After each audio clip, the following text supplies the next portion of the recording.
Welcome to Forged in the Fires podcast with Fireman Rob. Being a fireman, father, veteran, husband, world record holder, and Ironman, he brings stories of experience to impact your life while challenging you to live it. What do you want from your life?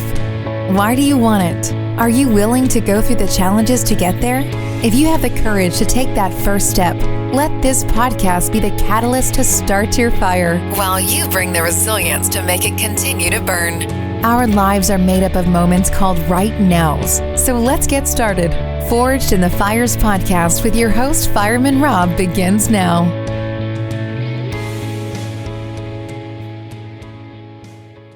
Welcome back to Forged in the Fires podcast. I'm your host, Fireman Rob. Today's interview is a great one. It's actually going back into the files of Matt Long. Matt Long was an FDNY firefighter. He worked the pile at 9/11. He also had something happen to him that changed the perspective and the trajectory of his life, but that didn't hold him down. I want you to hear this great story and this great interview from a friend, Matt Long. All right. Well, Matt, I gave a little part of your story, but your story is so robust, and it's one of those where your life changed. These challenging times we're in right now, everybody goes through those, but you had a challenging time on December 22nd of 2005 that kind of changed the trajectory of your life. Can you tell us more about that? Yeah, well, back in 2005, there was at the heart of the biggest tourism city, time in New York City, Christmas time, the Transit Authority was in negotiations with the city, and they went on strike. They shut down the public transit system throughout the 5 boroughs, and I, at the time, was an instructor at the fire academy in the health and fitness unit. I had about 12 years on the job. The only way for me to get to work was to ride my bike. And what could be lending to some of these technical difficulties, it feels like it's December here. It's almost 39 degrees and the wind is really howling. So maybe it's my internet. Yeah, it was cold as hell. I was a fair weather bicyclist. I never went out in the rain, and I wasn't one of those hardcore guys that had to get on the bike no matter what. But I had no choice. So I rode my bike to work. I got about 4 blocks from where I lived. And yeah, a bus made a kind of an odd turn. He came all the way from the left side of 3rd Avenue, Manhattan, to go down what would normally be a narrow street. It wasn't one of those double wide streets in like 34th, 57th, 72nd, 79th. It was just 52nd Street, just made a turn and took me underneath the chassis. Oh, and that changed your life because you had to go from, in essence, firefighting. It's a tough profession. It's not something that you just go into because you can't become a typewriter, a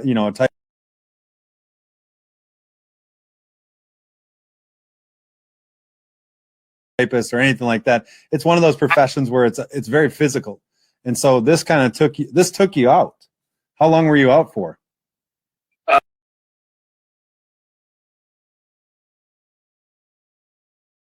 Stories of at this point I'm 39 years old, and I'm probably in the best shape of my life because of the sport of triathlons.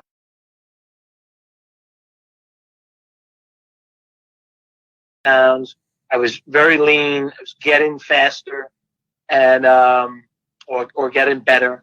And 5 months in the hospital bed. When I left the hospital, I was 122 pounds. Oh. Wow. That doesn't help. So I had a lot of rebuilding to do. But at the same time, you had to learn to walk again. So it wasn't even just that. It was you had to learn to walk again after being at that high level of doing triathlons. But it didn't really stop you. How long did it take for you to get back into, in essence, the swing of things where you could actually start to compete?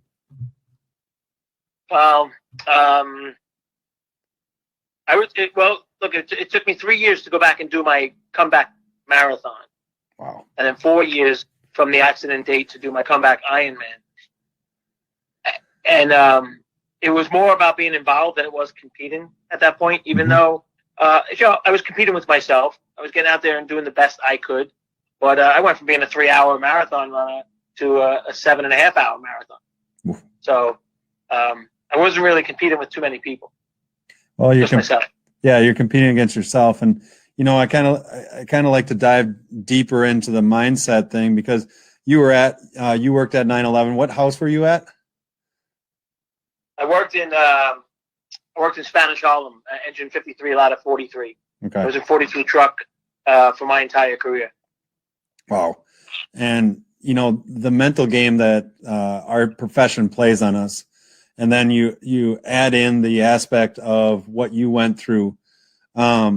How do you get through each day to be able to strive and to be able to thrive? Because I think a lot of people can take away from your story the ability to put something that from what you learned in those extreme circumstances to really help them to find what their potential is. Doing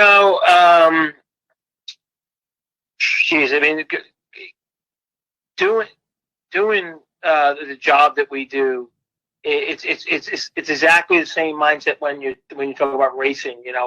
I didn't have to run, I didn't have to bike or swim. I was lucky enough to get to do those things.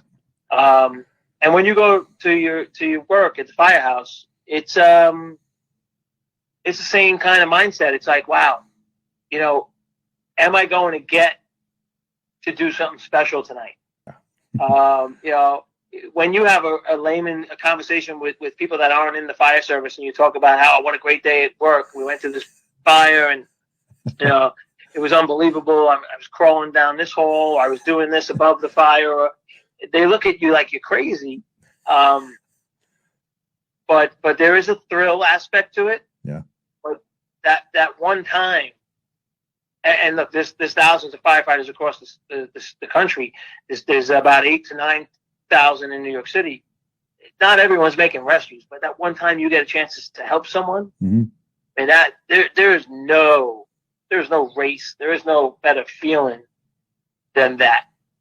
Yeah, so I was lucky enough to get to do that for 12 solid years. Yeah, and you're being on a truck company. I can imagine there's a few calls that you had that kind of changed the trajectory of your thinking a few times. Does one call besides obviously 9/11 really stick out in your mind as to something that really affected you, but actually made you move forward easier? Yeah, I remember a friend of mine had some firefighters in from Ohio. No, not Ohio, Iowa.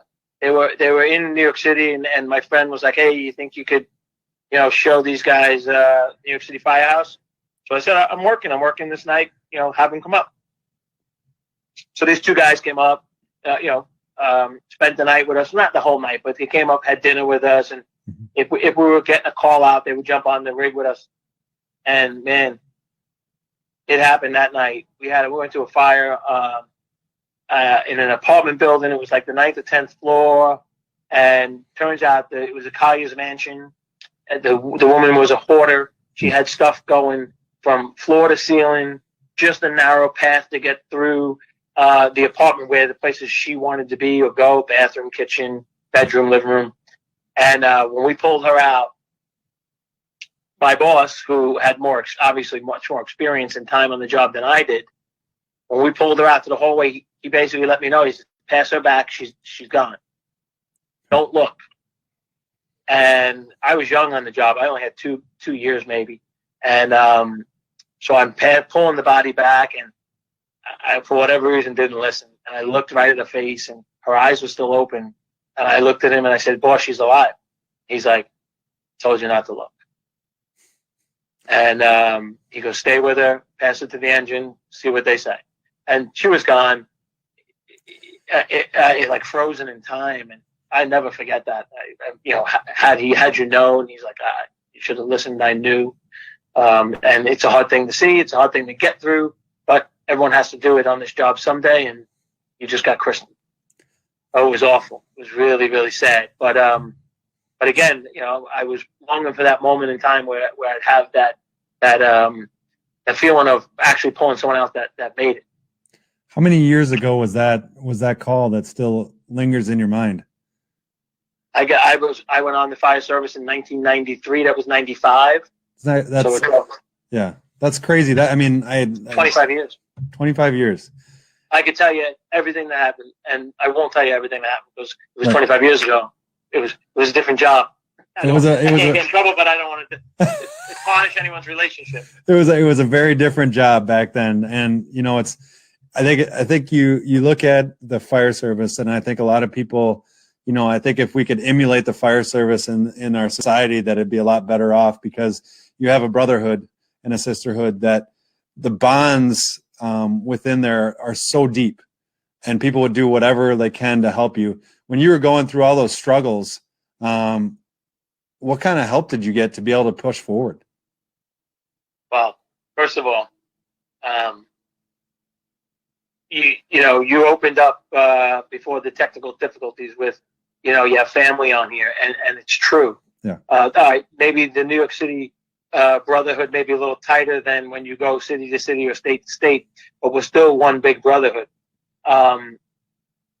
I got tremendous support from not only my firehouse, 5343, but the battalion that I worked in, houses that I have two brothers that are on that are firefighters. One wasn't when I got hurt, but or was he? I don't even remember. He may have been. But from their houses, and I'm talking about visitation, rides, helping with rides for my family so they didn't have to worry about parking. Wow. Just sitting outside my room with a uniformed firefighter to alert my parents or anyone else if anything changed in my condition. Standing guard. And for 5 months in the hospital. Now, I wasn't eating food for quite a while, but when I started to eat food, I didn't have one hospital cooked meal. I had a firehouse cooked meal. The moment they said he can eat regular food, one of the firehouses was there with a meal. How many pounds did you say that you gained there? Lost. Oh, you lost. Wait, that must have been terrible. Yeah, I trust me, I wasn't cooking. You'd have lost weight if I was cooking. I didn't have much of an appetite, but I was getting good food. I love it. And for healing and for getting past these kind of things, that kind of support, and I think it lends itself to, you look at the endurance community, and everybody in the endurance community is going after something bigger than themselves, and they need that support system. And a lot of people don't understand going for like an Ironman, like you did at Ironman Lake Placid. They don't understand the concept, but having a support network to be able to finish that is so critical, isn't it? Absolutely. Listen, and the support could be as little as, I understand you need time of the endurance athlete, right? If you're going Ironman, you have to put in time. Not everyone is finishing these things in under 10 hours. So your training days are on the weekends or whatever. If you don't have the luxury of being a firefighter and doing something on a Wednesday with 3 guys that aren't working, or girls, but your long days are 7, 8, 9. They could be 10 hours. Yeah. And your family, your support crew, significant others, friends, whatever they are, have to be willing to give you that time hassle-free. That's at the very least, that's the support. Forget about renting a house and going to the race and making signs and cheering you on. Right. But at the very least, for 6 to 10 months of training, they have to say it's okay. What did you feel as a power from? Because for myself, when I do Ironmans or when I've done like halves, it was always kind of healing to me to be able to go out there and challenge life, challenge these perspectives of what is possible. Was that similar to what you felt with Ironman? Was that similar draw to you, or what was your draw to be able to do these races? I always liked pushing myself. I don't want to be. I didn't wake up one day and start calling friends and say, hey, let's go do an Ironman, or let's get involved in this. It's the opposite. I kind of got challenged. Yeah. I kind of got introduced to the sport. A friend asked me to do a triathlon, a sprint distance triathlon, or Olympic distance, my first one. And he said, hey, let's do this. Let's raise some money for a good cause. And I was always the guy who said, I'm in. That's it. Let's do it. And I got bit by the bug. I saw myself getting back into better shape. I was not in the best shape of my life when it started. And two, I was meeting some really good, like-minded people when it came to pushing yourselves. Mm-hmm. So I really fed off that. I like the bike rides where, hey, let's go. It's just a friendly ride, 16 miles, 17 miles an hour. And next thing you know, as soon as we're on the open road, it's, hey, whoa, what's happening here? It's 18, it's 19, it's 20. Yeah, I'm good. Let's go. I love that. That's awesome. I completely agree. Now, here's this funny thing that I was reading about you. So in 2005, you had that bus incident. And then in 2010, Men's Fitness put you as one of the 25 fittest men. I mean, most people, yeah, that's what I'm saying is like most people don't transition like that. It's like, hi, you can't walk. Now you're one of the fittest men by Men's Health. How did that feel to get that title? I'm taking that one to the grave. Now, I did a podcast with Rich Roll, and he was also labeled 1 year one of the men's 25 fittest. And we both kind of laughed. I said, do I truly believe I'm one of the fittest men in the world? No, but I was writing and promoting a book. He was writing and promoting a book, so I'm like, I'm going to take it to the bank. Yep. But I will say that it's a play on fitness, that it's not just physical. Mm-hmm. So I'm not going to push away. You have to be a certain type of person to be a firefighter, to run into a burning building, to help a perfect stranger. Okay, so I could check that box. And now I have to say, well, I was just crushed by a 40,000-pound bus and, had 43 different surgeries, and I'm back doing an Ironman. So I must be pretty damn mentally tough. Yeah. So I'll take it. I'll take it as maybe some guy's going to lift more, or run faster, or swim faster than me, but I'm not going to back away as easy as some of the other people in the world. So I'll take the 25 fittest mentally tough person. I love it. I love it. That's the best way to look at it. You talked about your book, The Long Run. It's a great book. You can get it on Amazon, I'm assuming. Yes, Amazon. Yeah, cool. It's a good book. You gotta go buy the book so you can get more growlers. What the man? We got to have our priorities here, brother. Right.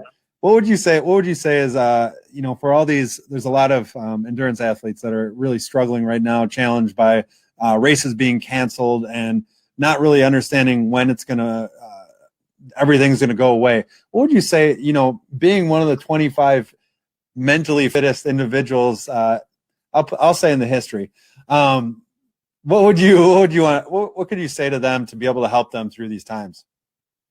Well, look, we didn't even get in it, but in 2012, when Hurricane Sandy, destroyed the Northeast here, the East Coast, it was the weekend before Marathon Sunday.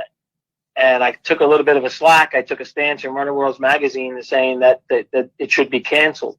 Mm-hmm. Obviously I wasn't running it. So, because I had retired from running after my marathon, comeback marathon. The thing that I would tell people out there who have trained hard and may miss a race this season. Now, I'm saying may because I'm very hopeful that things are going to turn around. Right. I'm very hopeful that I'm going to be up in Lake Placid this year, at midnight, cheering the people in. I go back as often as I can. My kids love it. It's a great time. I'm very hopeful that's still going to happen. But if it doesn't, just refocus. You've put in the work. The race day is really not the pinnacle of what you're doing. It's the 6 to 10 or 1 years of training. Look what it did for you. And I talk about when I go out and I'm on the speaking circuit and I talk about what happened to me. I realized in the fire academy we had a saying on the wall in the physical fitness unit. It said, "Train for life." And I was like, "Yeah, I'm fireman, training for life. I'm going to save some guy's life. I'm going to go in there, this burning building, pull someone out. Going to make a difference." What I didn't realize is I wasn't training to become an Ironman. I wasn't training to run the Boston Marathon. I was training for life, and life came at me in the form of a bus. And if I wasn't as fit as I was because of triathlon and endurance sports, I'd be dead. And my doctors flat out told me that. Wow. So everything you've done so far is already the medal, is already the T-shirt. It'll come. It'll come back, and you'll get your opportunity to finish that race. Wow. Just hang in there and stay positive. All right, I'm ready to go out and race now. That's saying a lot because I'm tired. You have a foundation as well, the I Will Foundation. And tell us a little more about that, because the more I read on it, I love, you have a great TEDx talk. And I think it's just such a powerful voice from an individual who obviously, in the fire service, you're well respected. Tell us more about that I Will Foundation. So how the I Will Foundation came about, there's two different directions. When I was released from the hospital, I was home living part-time in a wheelchair. My little brother, number 9, he's also a fireman now. He was taking care of me. So he slid over a box. He goes, "Listen, I got to go run some errands, do some things." He propped me up on a couch, and he goes, "Why don't you go through some of these cards and, letters that people sent you? Just, give yourself something to do." So I said, "Okay, no problem. I'll do that." And I started digging through some cards, and, one of the things that bothered me most was when people came into the hospital or to visit me at home and said, "Hey, if anyone can do this, you can." And I was like, how do you know that? Like, how do you know I can come back from this? How do you know that I'm going to be okay? Show me someone else who's been run over by a bus and lived and came back. Yeah. So, so with that being said, an article comes out of one of the cards that someone sent me, and it was about a guy up in Massachusetts. His name was Fabio Slavin. He was a cyclist and a triathlete, but mainly a cyclist. And he was hit by an oil tanker truck a few years before me. So, very similar injuries. And I started Googling him, I picked apart that article to find out how I might be able to, here's someone I can ask. Like, how people keep telling me I'm going to make it. What are you doing now? And I got him. I called a bike shop he used to work at that was mentioned in the article. They knew him, still knew him. I told them my story, sent them the links, and they were like, "Holy crap.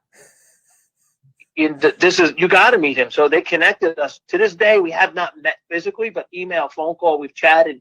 He helped me, and he was back racing. And obviously I was hurt, I think, a little more than he was, but he was physically back racing, cycling, and doing all this stuff. So he gave me a little bit of hope. And what I told him in one of our phone calls was, if you help me, I'll help others. And I said to him that I will not make it so hard to be found. And then I started to think, how am I going to do this? And I said, all right. I said, I'm going to start a website, just the I Will Foundation. And it was just going to be my story. So that if someone else got hurt in North Dakota or in California or something, they could find it and say, holy Christ, if this guy can do it, I got to talk to him. Right. And that was the birth of the I Will Foundation. The name came from basically my mindset. I woke up every day saying, I can't do this anymore. I won't be able to go there. I'm not going to race anymore. I'm not doing this. And then eventually my mindset switched to I will. Right. And every morning I wake up, and do I have struggles? Even today I have struggles. But every morning I will get something accomplished. I will, go out into my garage and exercise. I will train for this race I'm training for. And that was it. So I, in a very small way, seek out to help at least one person. And if that's all I've helped, that's great. But I know it's been more. Right. And people reach out to me. And if I can help them financially get back in the game, I do. If I help them mentally get back in the game, I do it. And you just have to want the help and have the right mindset. Matt Long, you are an amazing individual. I have to say, it's it's one of those things where, there's certain people in this world that make inspiration kind of a daily thing, and you are one of them, sir. Thank you. It's been a pleasure and an honor to talk with you, and I know there's a lot of great things that you and I will be doing. We talked before, and we'll be doing some great things together, and definitely would love to talk to you again. And this time I'll get the technical stuff worked out. Maybe I have to have beer on my end. I don't know. I just want to blame the non-drinker. Yeah. That's disclaimer. First time I've done a couple of these things. Some on Zoom, some on StreamYard. I don't know. Webinar Jam. I don't know if I did something wrong. I apologize to that, and to the viewers. Thanks for sticking with us. Hey, this is really appreciate it, Rob. This is a firefighter show. We use duct tape and ingenuity to get everything done. Just don't burn dinner. I don't cook dinner, buddy. All right, Matt. Well, thanks so much for joining us today, and definitely we'll have you back on again. Thanks a lot, Rob. All right, thanks, brother. Thank you for joining us, everybody. Such a great interview and such a great perspective from a gentleman I greatly respect, Matt Long. Thanks for joining us today on Forged in the Fires podcast with Fireman Rob. I truly appreciate you listening to Forged in the Fires. Talk with you next time. Thanks for listening and supporting the Forged in the Fires podcast with Fireman Rob. Remember, don't forget to like and subscribe to this podcast, and please share this episode with a friend or family. To find out more about Fireman Rob or reach out about a question, go to www.firemanrob.com. Until next time, live your life forged in the fires.